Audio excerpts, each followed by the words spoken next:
How old are you? 22? 22. 22. Okay, so you go in right now, 8 years from now, you be 30 years old, and you're gonna be looking around, you ain't gonna have no wife, you ain't gonna have no kids, you're gonna be like, dog. Mm.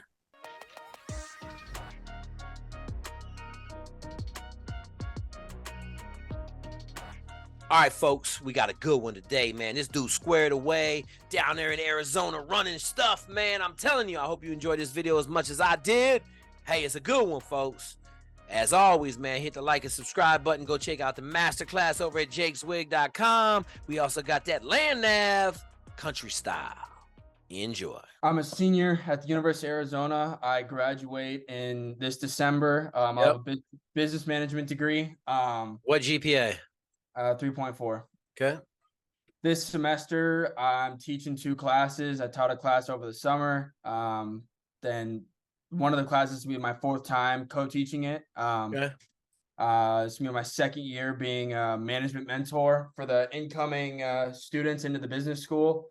Trying to figure out what my plan is. On paper, OCS. Okay. Everything I do relates to OCS, the college degree, teaching the classes, being the mentor. And I was chatting with my recruiter yesterday. I just don't know if that's the job that I want to do. Okay, so listen. The recruiter is blowing straight smoke up your ass. Okay. Okay, I'm just going to tell you that, right? They don't get any points for an officer, but they get 4 points for a college degree. Okay. So they're always going to spin it in their prerogative, right? They're always going to try to get you to second guess going officers because they don't get no points for an officer. All right. I'm not down on enlisting at all. Like, if you ain't got a college degree, send it, right? Like, but if you got a college degree and you're just enlisting to go do some crazy shit, then the chances of you making it aren't very high. You're rolling dice with dumbness, right? Like I just talked to a young man today. He was going SEALs. He got a great fucking degree from an awesome school. I'm going to be a SEAL. He lasted 4 days, right? Called me. He was in his feelings a little bit. It's been a year now, almost a year. And he said, hey, man, I want to shoot a Zoom and tell everybody what happened, right? Which is cool. But like, dude, like, I talked to him about just going Army officer. You go Army officer, you go infantry, you fucking get infantry. You're in the same job. Like, you got a gun, you shooting people. Okay. Then if you want to go Rangers, you can go Rangers. If you want to go SF, you can go SF, right? It's crazy. Both of my dudes wanted to go SF. Both of them. One dude said, nah, I'm good. He spent 3 years in an infantry platoon, right? So I'm good. He's like, I'm going to go get a PA degree, right? He's going to go to be Special Forces PA, which is still going to Q course and all of that, but he's going to be in the PA pipeline. And the other dude was like, no, I'm just going to stay regular infantry, Jay. Like, I got married. I'm going to have a kid. Like, I'm not trying to hear all that smoke. He's already been at general's aid. Like, he's fucking murdering it, right? And so I just think like I was talking to my dude today, and he's in a really special place now because he was really smart. And they put him in a really good enlisted job. This is the guy that went to Yeah, Buds. the kid that went to Buds. But like he said it, he was like, dude, the Army dudes have it so much better. And I was like, give me some examples. He's like, dude, they let them go to any school they want to. They want to go to Ranger School, let them go. They want to go to Airborne, let them go. If they got a free fall billet, they can go to free fall. Because the Army is so big, like once you get into special operations, even if you're in a support role like they are, like they don't care. They're like, hey man, you want to go to Ranger School? You want to go do some good stuff? Go. You know, and that's the whole thing. Like I got a young man last night. He's going in the Marine Corps, right? Like the Marine Corps is 120,000 people with no budget because it comes from the Navy, right? Like the Navy's budget, like. Yeah. So it's like you're trying to go to a school, you may have to wait 3 years to go to a school. Yeah. You know, now you're talking about going Army, whether you're going to go officer or enlist. I really, I don't really think it's that big a deal in the Army because, like, if you don't make it, like, let's say you sign up for 18 X-ray contract and you don't make it. Okay. The worst thing that happens, you're going to go be an infantryman. And then in 2 years or a year and a half, you can reapply and you'll have that much more knowledge. Yeah. Right. But I'm just going to tell you. Okay. If I had to be an enlisted dude, it would have been really bad. Because even as an 01, I looked around sometimes and been like, what the fuck are these idiots talking about? Yeah.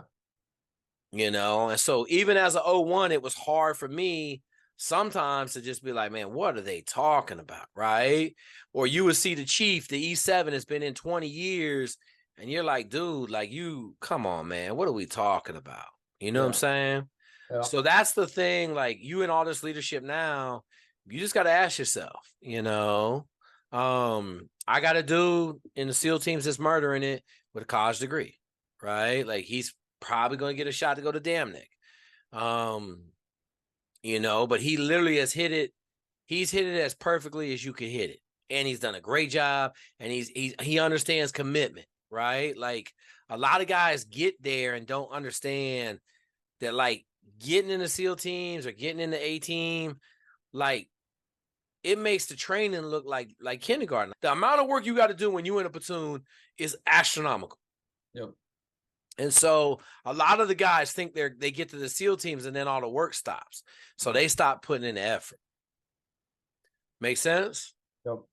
But I don't think, like, for you, man, like, I just think you're gonna be like, man, I'm missing my potential. Yeah. Yeah. I mean, that's like when I sit and I think about it, as I took a leadership class last semester, and I have it written on my wall. Our teacher would talk about like the 3 different types of questions you need to ask yourself: who you want to be, who you think you are, and who you need to be. So I think, like, when I sit and I think about it, like, fuck, like, who do I want to be? I want to be the guy taking out the evil, you know, these horrible people on the. But we're not at war right now.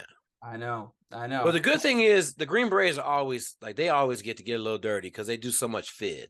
Yeah. Right. So they're always in bad countries. I mean, they all over, like, Ukraine and like South Poland America. And like, they all over them countries right now training. Yeah. You know, and that's one of the good things about the Green Berets versus the SEALs. The SEALs don't hardly ever do that. Yeah. You know, they're not ever in that game. Mm-hmm.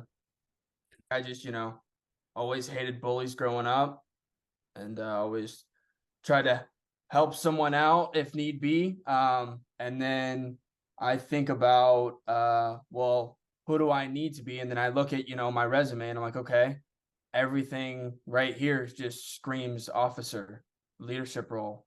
So that's what's kind of, so I'm kind of. Why are you hesitant about just going officers? Like, what's the hesitation? The hesitation is the time. And I know. What do you mean the time? Isn't it 3 to 4 years before till you can put in a packet to go? Yeah, but like, here's the deal. This is what I tell everybody. Okay. I want you to think about it like this. It's going to take you 3 years to go to AFAS, 2.5, right? Like, my dudes really didn't even get to the battalion, to the infantry battalion. Like, it took them almost 2 years because they go to basic, then you go to IOBC, then you go to Ranger School, then you're going to go to Airborne, then you're going to go to SEER, right? Well, that's 5 schools. That's almost 2 years of training, right? 2.5. So then you're going to check in, and you're going to do your platoon, 6 months in a platoon, whatever. You're going to become captain promotable, and then you can go to AFAS and screen. But here's the thing. I'd much rather screen with the answers than roll dice and take a shot and have to enlist. Because here's the deal. Once you enlist, there ain't no coming back.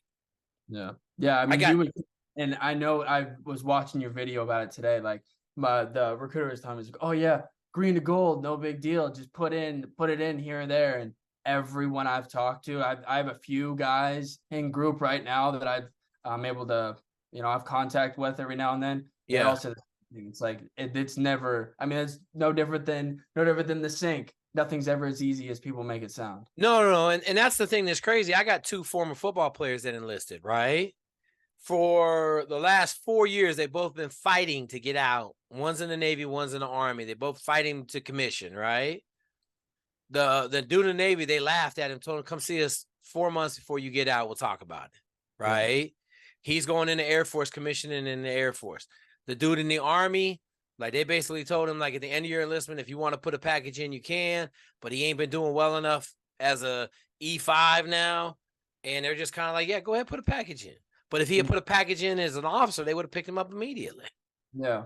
And that's the whole thing. Like, that's where the recruiters, like, and I'm not mad at them, right? I just think that they're in a different business. They're to get numbers. You're trying to make decisions on your life that help you, like, you want to accentuate everything you got at Arizona, right? You want to, like, you got a business degree, you're going to go work, you're going to go get a ton of leadership in the infantry. You're going to come out, anywhere from 5 to 10 years from now, you're going to have enough of the Green Berets or whatever, and you're going to love it and you just stay in. And then you're going to come out into the business world and you're going to murder it. That's another thing that the recruiter told me. I've also heard different, that if you go the officer route, you get about, and I mean this from no place of arrogance. Go ahead. Or anything, been a civilian my whole life. Want to get my shoes dirty a little bit, want to get my paws dirty a little bit. I've heard that you got about 2 years as an officer, and then you're going, either get up or get out. In the Ranger Bat, you do, right? Like, in the Ranger Bat, you go to Ranger Bat, you don't have a lot of time in the Ranger Bat. Okay. But if you go SF, I know a colonel from West Point been in SF his whole career. Yeah. And all you got to do is take jobs that keep you in SF. I'm going to go to group. I'm going to go down to Tampa, right? I'm going to go back and be a squadron commander. Like, that's the whole thing. Like, here's the other thing I'm going to tell you. Everybody thinks they want to do 5 combat deployments. Mm-hmm. And then after 2, they're like, man, fuck, I need a break. Yep. Right. Totally. Or like, I'll tell you, like, it's great until you hit 30. Mm-hmm. Right? Like, you're 24. How old are you? 22? 22. 22. Okay. So you go in right now, 8 years from now, you'll be 30 years old. And you're going to be looking around. You ain't going to have no wife. You ain't going to have no kids. You're going to be like, dog. Yeah. Right? And your body going to be beat up. Like, my body's so beat up. It's so beat up. Yeah. I went to Mexico and got stem cells a month ago, because my dad did the same thing. Yeah, like, my body just so beat up, man. Like, my elbows are starting to stop working, and and a lot of SEALs get their elbows replaced. I'm not trying to have no replacements, but, like, that's the kind of stuff that nobody want to talk about, right? Like, I tell everybody, you don't choose a career in special forces; it chooses you, and you get lucky. Yep. If you ask me at the Naval Academy, hey, man, you're gonna be a SEAL in 4 years, when are you gonna get out? I told you never. I'm never getting out, bro. Yep. Ever. Like, if they would have asked me for 20 years of commitment at the Naval Academy to go SEALs, I'd have gave it to them instantly. Or if they would have told me, hey, you give us 20 years of commitment, we'll let you commission in the Army as an officer, infantry, I'd have took it right now. Because I love the military. I still love the military. I just didn't appreciate where I was at. Yep. It got a little shaky. So, and really, it just was my lack of mentorship. I allowed some of the little stuff to get to me. So, on that same note, in terms of MEPS and recruiting, so I pretty much my whole life I raced dirt bikes. The past few years got to a professional level. Who wears 199? Me. No, who wears 199? Oh, it's Travis Pastrana. This one. I got his poster in the other room. I did a backflip at his house on a bike. No shit. Yeah. His cousin, Special Greg is? Special Greg? Yes. So Special Greg. Yeah.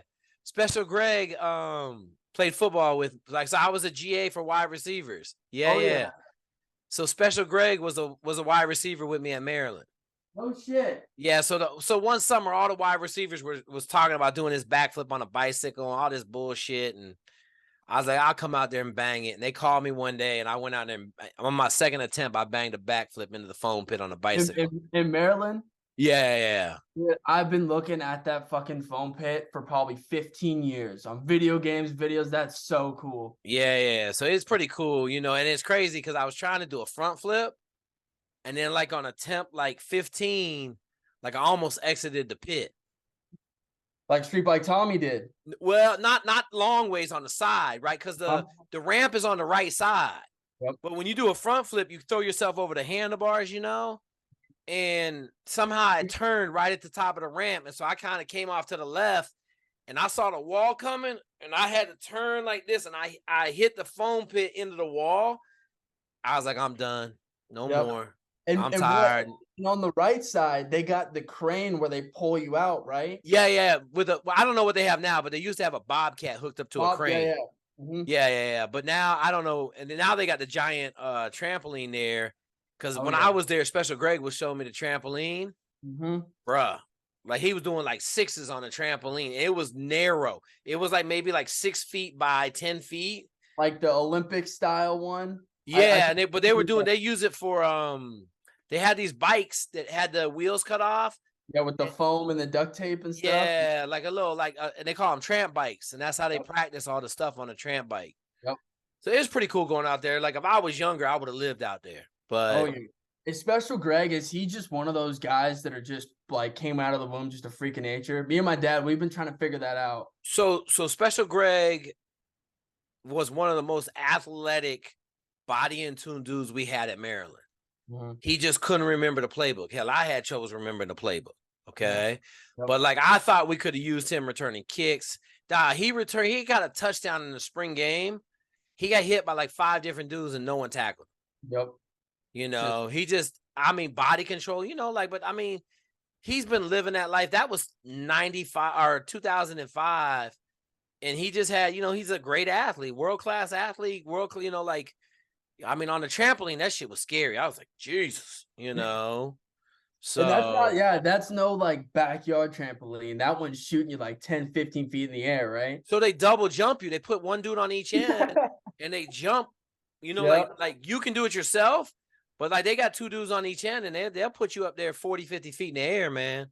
Like, and the other thing is the trampoline is not very wide, but like they have a ton of broken bones out there. Ton of broken people. Yep. Like who the dude that cleared the pit in his Hayabusa? Oh, that Street Bike Tommy, right? Like they was talking about like, oh, Street Bike Tommy cleared the whole thing. He spent a couple months in the hospital. It's like that was on one of the Nitro Circus videos. I was in like elementary school when that came out. I remember same deal came down. Hayabusa though. He was in a Hayabusa. Yeah. Yep. Came up, hit it, and yeah, that same jump you hit, it's like a vert ramp. So when he hit it, it shot him forward. He like did a half front flip completely over the entire foam pit. Yeah, and I don't know how he didn't die. Yeah, sometimes you get lucky, right? Yeah. There's nothing behind the foam pit. Like there's just a dirt road back there. But they had the slip and slide was the other thing that was crazy. Oh, like, there was a big ass root in the slip and slide that would knock you out. Like I was like, man, I was out there for maybe a day. And I was just like, yo, this place got injury written all over it I was like, what, 15, 18 years ago? I was like 37, 38. I was like, nah, I can't play out here, man. Much as I would love to hang out here, y'all ain't get me on none of this shit, What did you meet Robert Pastrana? Is that his dad? Yeah, Travis's dad. He was a old Marine. I met Travis, and then Special Greg was there, a couple wide receivers from Maryland. There was probably 25 guys there. Oh. So what they do is crazy, man. Like they practice all day. And there was a couple young kids there. Like there was a couple 13. There was some kid that was 12 that flew in from somewhere. And Travis and this other guy were working with him all day long. And he was trying to get a front flip into an ollie, right? Like, so you do a front flip and then you do like an ollie on the side and you come out going the same direction you went in. I think I know the kid. Was it an Australian kid, Ryan Williams? I don't know who it was. This is 2005.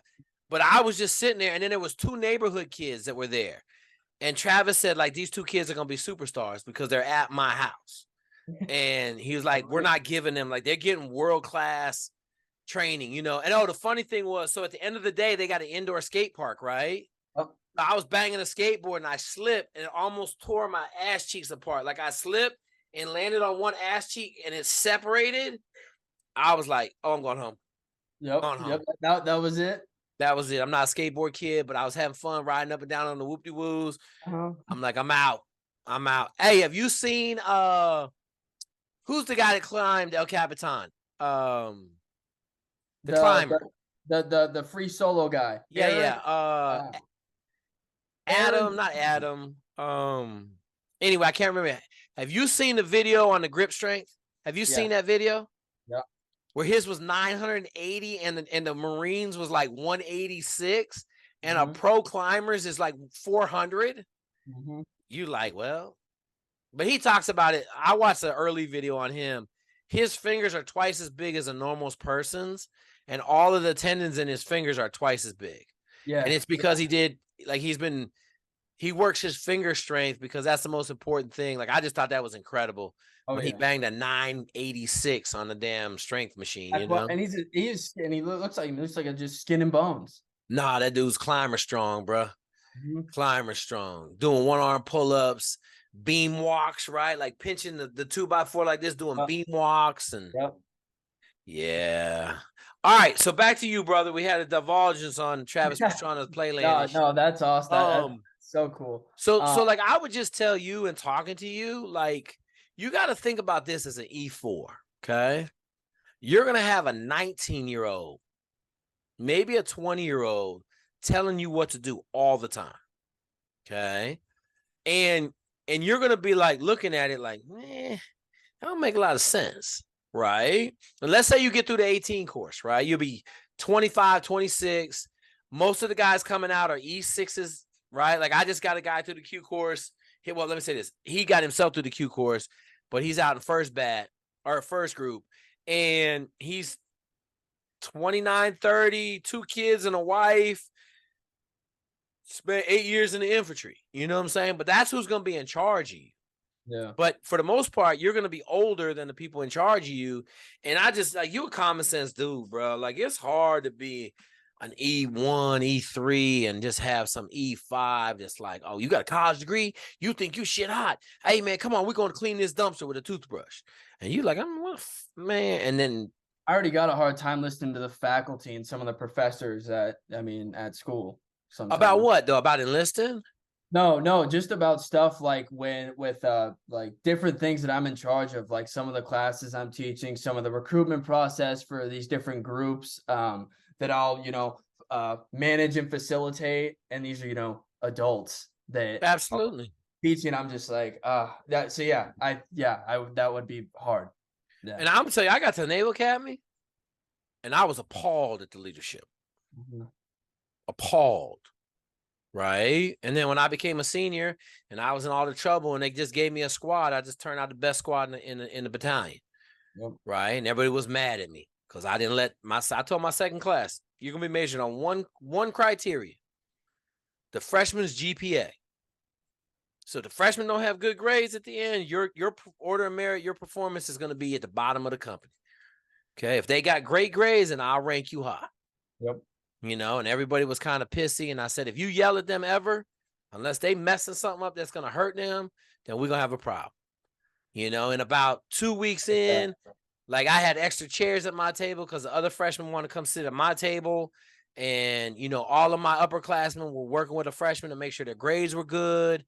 And then it was just like, it was real leadership, like, it wasn't just sit there and scream at them all lunch. Like I thought that was some of the dumbest stuff I've ever seen. And you go to West Point and it's so different, right? Like, I got a friend at West Point from high school. Yeah, you still got some people yelling and there's still, games, but for the most part, they understand that the E1 drives the Army. In the Navy, nah, bro, they want you to worship the officers, So, but yeah, dude, you need to think hard about that, man, because, I tell everybody there's nothing worse than being in a job where you're not being fully utilized. Yeah. Okay. Now, I will say this. If you go straight 18 X-ray and you get to your unit for 4 years, you're going to be swimming like a fish trying to get up to a 400-foot waterfall, right? Yep. Like, you're going to be trying to get up the water. And you'll be challenged every day.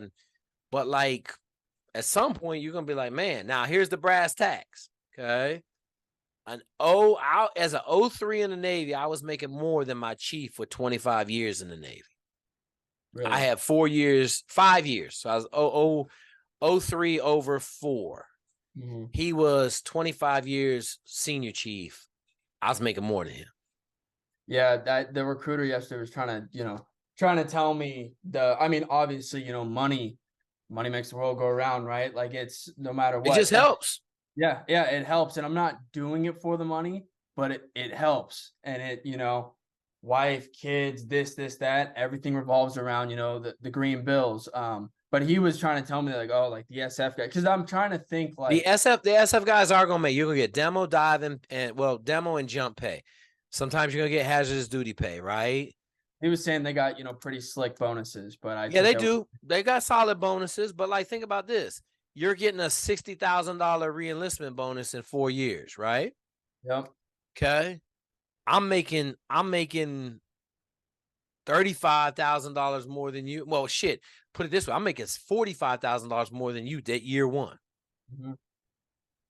So do the math, right? I'm making 180, and you're getting a bonus for 60. Yeah, yeah.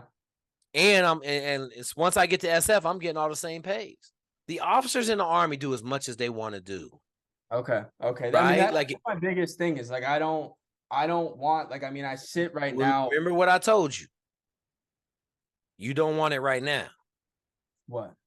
I'm saying you want to go get your hands dirty, right? Yeah. What did I say about going to get your hands dirty? There's a Yeah. time limit on it. Yeah, there's a time limit, and I can sit and think think about who I am, and I do X, Y, Z, da da da, but I will never know until I'm there. And So you might get done in 5 years and be like, yo, I'm going to Harvard for business school. yeah, Right? Like I'm ready to go back to I'm gonna go to Harvard, get my degree, I'm gonna go back, right? And that's why I tell everybody, like, you ever read John Elliott's book? negative. Okay, get John Elliott's book, Overachievement. Read that book. It gave me a quantum shift in goals. Okay. It gave me a quantum shift. And the reason I say that is because I passed on really 2 opportunities in life that were changed my life opportunities. Okay. If I had read that book, I never would have passed on them 2 opportunities. I'd have walked out of the job I was at. I would have took that job and I would have never looked back. Yeah. Right. Opportunity to go work for Oprah for $780,000 a year. I turned it down. I was making $7,000 a year because I was coaching ball. Yeah. Right. But the better opportunity was put on my plate. Mm-hmm. Huh? Does that make sense? So Yep. read that book. It'll help you a lot. Kind of think through what you got going on, because a lot of times, and this is what the kind of the key of the book is, basically like a lot of times where you're at, you're on goals, you're thinking about all this stuff, an opportunity comes and it's so good that you have to take it, and it actually leads you back to your goals a lot faster. Yeah. Yeah. So on the motocross note, one thing I was dealing with MEPS is like, and same thing is, just was anyone now going to Travis's house. I've been under the knife 8 times. for what? I mean, I broke my arm 4 times, Okay. 2 ankle surgeries. Okay. I have 1 concussion that's documented. What about shoulders? Shoulders are good. Hips? Good. Knees? I mean, my hip, I had a bone transplant in March, or a bone marrow transplant into my ankle. Why don't you just go get stem cells? Stem cells fixed my ankle in 6 months. My ankles were fixed. Because I had a bad crash in 2021. I went and got surgery on it. I got 2 screws, dissolvable screws, so they're not there anymore. I broke my talus, so it's that front bone. Yeah. Had some shitty luck with doctors, and I ended up. Go ahead. I ended up getting bone arthritis, so I had the holes in it. So they took the. Go get stem cells. I'm good now. Okay, because I'm just telling you, like, you go see my dude in Virginia Beach, man. $2,000, you'll be good. You'll be fit. It got rid of all the arthritis in my shoulders. It got rid of all the arthritis in my ankles. Like you're good. Okay. Yeah. But here's my question: how much you running right now? A lot. I ran a week. I mean, lately I did a half marathon last month. So the past couple weeks after, not that much, but I mean, a week, probably like 30 to 40. Okay. So that's okay. You ain't got to do more than that. And you ain't have no physical problems with it? No, I mean, it's, yeah, it might hurt a little bit more, just get a little more swollen in my right ankle, but I mean, it's just like cosmetic shit at that point. Okay, so listen, that ain't cosmetic shit. Okay, because you're gonna do 100 miles in a week, and your ankle's gonna blow up to the size of a fucking basketball. So I would tell you, like, you got resources. Yeah. Fly out to my dude in Virginia Beach, get a shot. All right. This stem cell shot, because in a Yeah, year from now, it'll have all that shit fixed. You have his name? Yeah. I'll text you it over. Copy. Okay. Thank And you. just call the office and tell them you want to come in. Okay. And then you need an MRI, but like if it's ankles and stuff like that, it's easy, bro. Okay. Sweet. Easy. Yeah, because it's been I mean, I'm good now. I mean, did all right at my Yeah, half. but the thing is, like when you have surgeries and you got issues like that, long term, 18 months in a Q course, your ankle swelled up so big you can't walk. Now you got circulation problems. Like I just tell everybody, like there's a couple places you can't really be hurt. Shoulders and knees, hips and ankles are next, right? I sprained my PCL in my right knee a few years ago, but I mean it's fine now. That's knees aren't, as long as you ain't have knee surgery, you ain't have meniscus surgery, right? You ain't have ACL. But I just got a guy, I got a couple dudes with ACLs that have been successful, but one of the toughest dudes I know didn't make it because of his shoulders. Yeah. I was shocked, man. Literally one of the toughest dudes I know, Pennsylvania wrestler, state champion, wrestled with him in college. He was like one of them just hard-nosed tough dudes. Yep. And shoulder fell out on the monkey bar. He tried to do the monkey bar one-handed.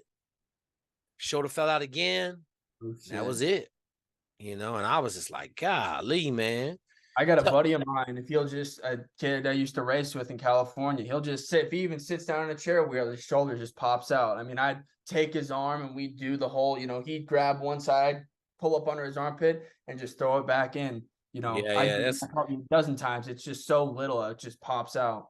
But that's kind of the bad thing, right? So I would tell you to get your shit all wired tight because either way you go, I have to wait till March too. You have to wait a year after you have a surgery. So I had that. Who said that? My recruiter. Yeah, but if you go officers right now, you're not going to be ready for the October board. So you're going to go in like the February board. He's saying you can't even apply until February or March. He's saying I think he was saying in terms of MEPS, I couldn't go until a year after I had surgery, March 8th this year. I don't know about that. Okay. I think you can start the process before. Oh, I can definitely start the process because you're not going to go to a board until March. You won't enter the Army until next September as an officer because you got to go to basic first. So they're not going to, you get picked up on the board. It's like 3 months. So you get picked up on the February board, March, April, May, June, you go to basic, you join the Army. You know what I'm saying? It'll be a year, but it might be. If it is, then I would just tell you to tee up the Army talking to you for 30 minutes. I just think you'd be better served in the officer community. All right. Yeah. And in terms of, because another thing that, because I've heard, I mean, I hear both. How should you do what? MEPS and recruiters in terms of my injuries. Because I heard if my ankle doesn't go, because a lot of my scars I covered with tattoos. Nah, don't worry about all that. I'm telling you right now, I forget the Tempest system or whatever they rolling. They got access to all your shit. So it ain't no more where you can go in there and really lie about a bunch of shit. They know pretty much everything. Okay. Because we just had a guy get kicked out, but he didn't tell them the right shit, right? And they were like, "Oh, we got your whole record right here. What about this? What about this? What about this?" And he was bipolar. And he didn't tell nobody that. And they were just like, "Oh, no, you're good." All right, big dog, you got any more questions? No, I don't think so, man. I think that's, I think you're just pushing me more. If I'm, read the book. Read the book. Yep. Go order that book right now. It's an easy read. Read the book. John Elliott. Yep, read the book. And then you'll be like, you'll sit there and think about it. You'll be like, fuck, this ain't even a hard decision. Right? Never will you ever take the worst opportunity. Ever. Ever. You know what I'm saying? Like, you just won't ever take the worst opportunity. You Yeah. know, and that's what I did basically. I'm making $7,000 a year. I just got the job. Maybe 2 weeks I had the job. And my boy from SEAL training called me and said, "Hey man, I got a job for you, paying $2,800 a day." I said, "Doing what?" He's like, "Running Oprah Winfrey School in South Africa. She looking for an African-American special forces dude with an education background." And I was just like, man, you know, and I didn't talk to nobody about it. I just kind of was like, man, someone trying to, you know, that old God saying, right? God trying to give you a canoe, a boat, and then a helicopter. You say no to all of them and then you drown, you know? Like, as soon as I read the book, I was just like, yo, I took $7,000 over $780,000. Like, and I'd be working for Oprah Winfrey, right? Like I worked for her for 5 years and kill it down in South Africa. Next thing you know, I'm getting a head coaching job in Division I. Yep. You know, or I'm in the NFL coaching if I want to. Or maybe I'm just sitting on my 800 a year in South Africa living like a king. Yep. And I had my wife at the time. So like, you just don't know though, you know, like it's not about the money. It was about the opportunity. Exactly. Yep. So read the book. Let me know how it goes.